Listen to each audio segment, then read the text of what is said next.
Welcome to economics class. आज हम determination of income and employment में एक और टॉपिक कंजम्पशन एंड सेविंग्स के बारे में बता रहे हैं। तो शुरू करते हैं। सेविंग्स फंक्शन पहले ये बताएंगे। Savings function, the relationship between saving and income is called the saving function. तो इससे साफ है कि द रिलेशन इसके बीच में savings and income is called savings function. It may be represented by the following equation. किस तरह से उसको इक्वेशन से दिखा सकते हैं? तो ये देखिए formula, S is equal to minus C bar plus 1 minus B, and ये है y। The savings function relates the level of saving to the level of income।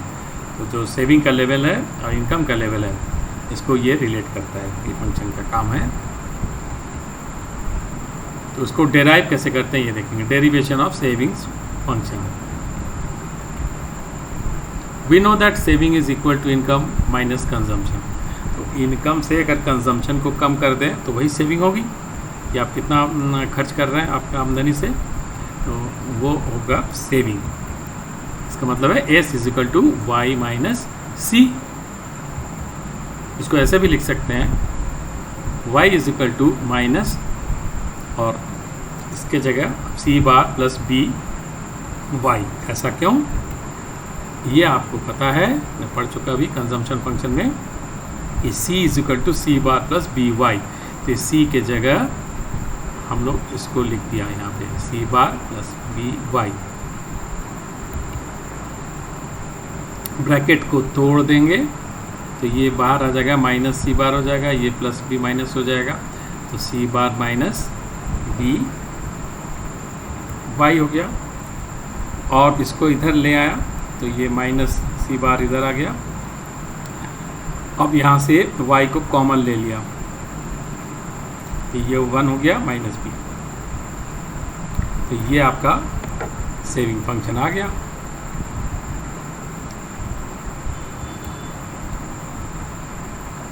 The intercept term C bar is the amount of saving done when there is zero level of income.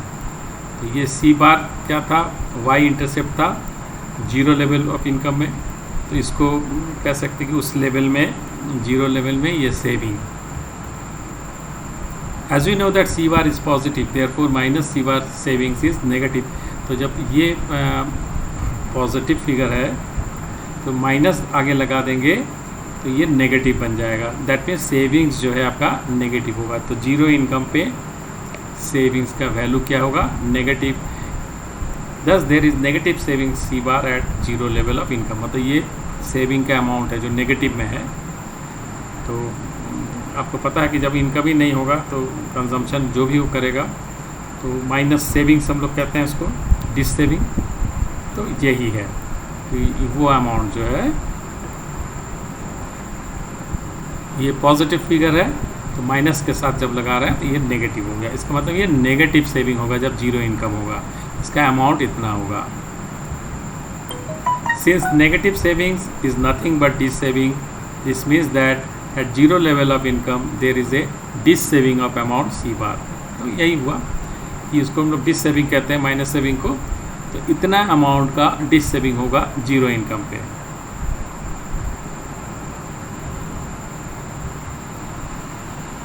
अब हम लोग देखेंगे saving curve. A curve depicting income on the X axis and savings on the Y axis. तो ये है saving curve. Income X axis पर है और वाई एक्सिस पे सेविंग्स है। तो इस तरह से जो दिखाते हैं हम लोग, ये हो जाता है सेविंग कर्व। अब इसमें ये खूबी है कि ये नेगेटिव से देखिए स्टार्ट हो रहा है। Saving curve start from negative axis. यहाँ से ये नेगेटिव है, यहाँ से ये स्टार्ट हो रहा है। शुरू में ये नेगेटिव वैल्यू है, फिर जीरो होता है, फिर पॉजिटिव आता है।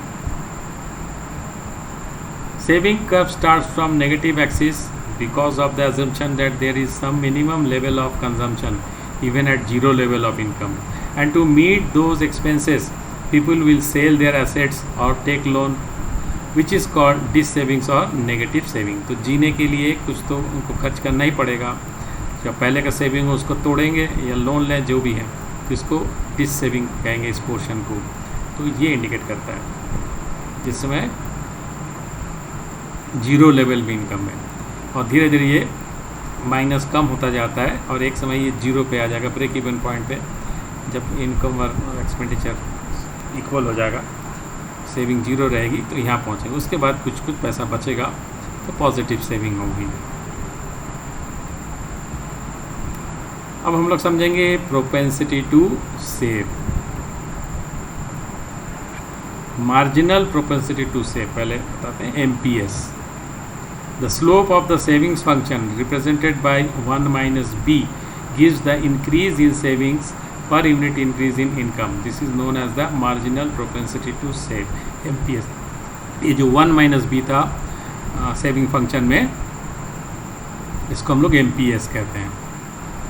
तो ये बताएगा पर यूनिट इनकम आपका इंक्रीज अगर होता है तो कितना सेविंग होगा।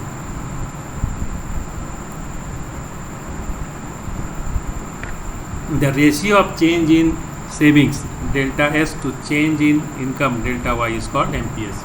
तो ये बताएगा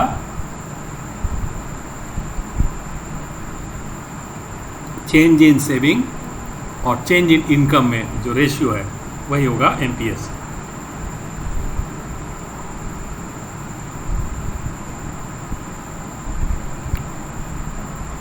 that is MPS is equal to delta S upon delta Y। इसको इस तरह से आएंगे। ये सब फॉर्मूला है, आपको याद भी करना है। MPS का फॉर्मूला है change in saving upon change in income. जितना सेविंग में चेंज आएगा और जितना इनकम में चेंज आएगा, इनका जो रेशियो होगा वो हो जाएगा MPS।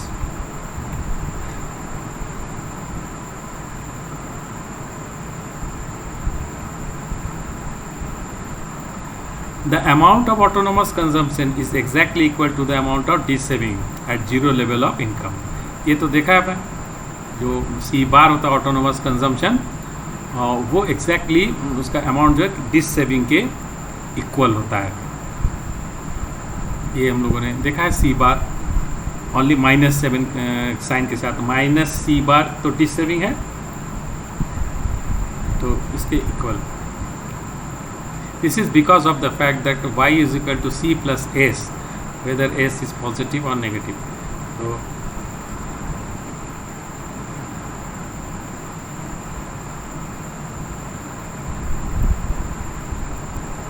equal to the amount of dis saving at zero level of income.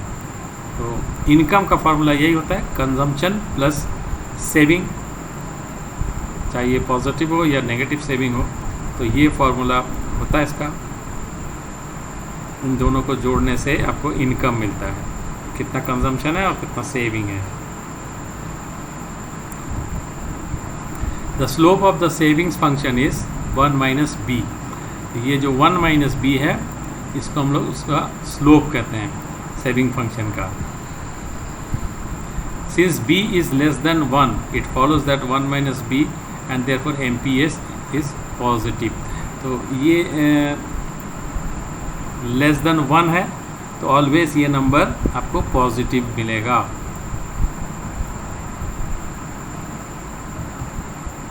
Therefore savings is an increasing function of income. तो आपने देखा हुआ बढ़ता हुआ होता है सेविंग फंक्शन, इंक्रीजिंग फंक्शन इसको कहते हैं, ये इंक्रीजिंग फंक्शन होगा। फिर APS, the ratio of total saving to total income is called APS। Symbolically अगर देखेंगे तो APS हो जाएगा S upon Y, total saving upon total income, where S is equal to total saving और Y is equal to total income. इन दोनों का जो रेशियो है वो हो गया APS। APS का फॉर्मूला के हिसाब से आप इसको यूज़ कर सकते हैं, S/Y average. Relationship between average propensity to consume and average propensity to save, इनके बीच में क्या रिलेशन है?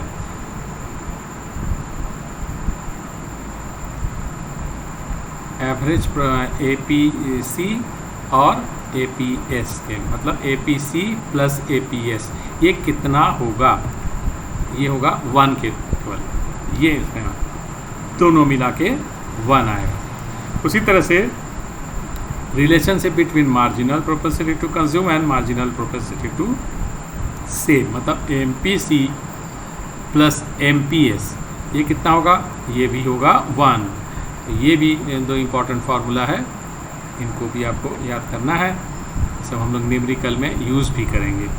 जान के रखिए, इन दोनों को जोड़ने से APC APS जोड़ने से भी 1 आएगा और MPC प्लस MPS जोड़ने से भी 1 आएगा। ये इम्पॉर्टेंट रिलेशन है, इनको आपको याद रखना है। तो इसी के साथ ये क्लास समाप्त करते हैं। आशा है कि समझ में आ गया है। Thank you.